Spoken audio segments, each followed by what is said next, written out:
All of human history can be understood this way, but especially 20th century America, it's from one collective trauma to the next, which we've continued on in increasing fashion in the 21st century.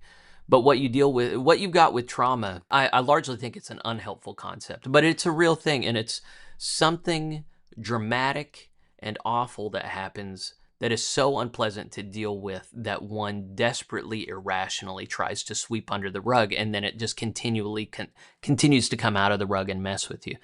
So something that previous eras were stronger at, they were more resilient and they had to deal with trauma better, because if you allow something to come back and keep biting you, then there's a point at which it gets you killed. Modern day synthetic American life is so materially prosperous that you can be dysfunctional in so many ways and yet still stay alive, whereas previous generations would have just died.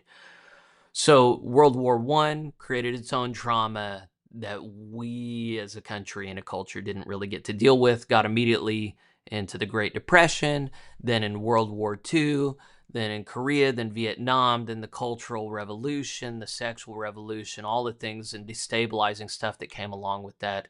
Post-liberalism, exporting all of our jobs abroad. Post-conservatism, getting involved in all kinds of foreign wars abroad.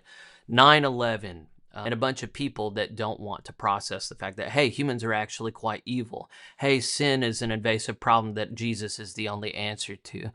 Hey, American culture actually means something, and the American project was an experiment that we need to understand and educate our children rightly, and if they're going to do it well. Um, these things, if we don't do these things well, then we're going to continue to be traumatized and reactive as we go through our lives. Our children are not going to be equipped because we ourselves were not equipped to deal with this stuff.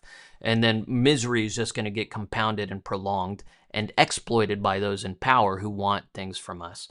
And so I think the only option is for us to cognizantly, calmly take out our traumas from the past, address them in the light of Christ, and then grow up and learn to talk in the midst of conflict and figure out what life is really about, and stop distracting ourselves with drugs and entertainment and flitting about from relationship to relationship.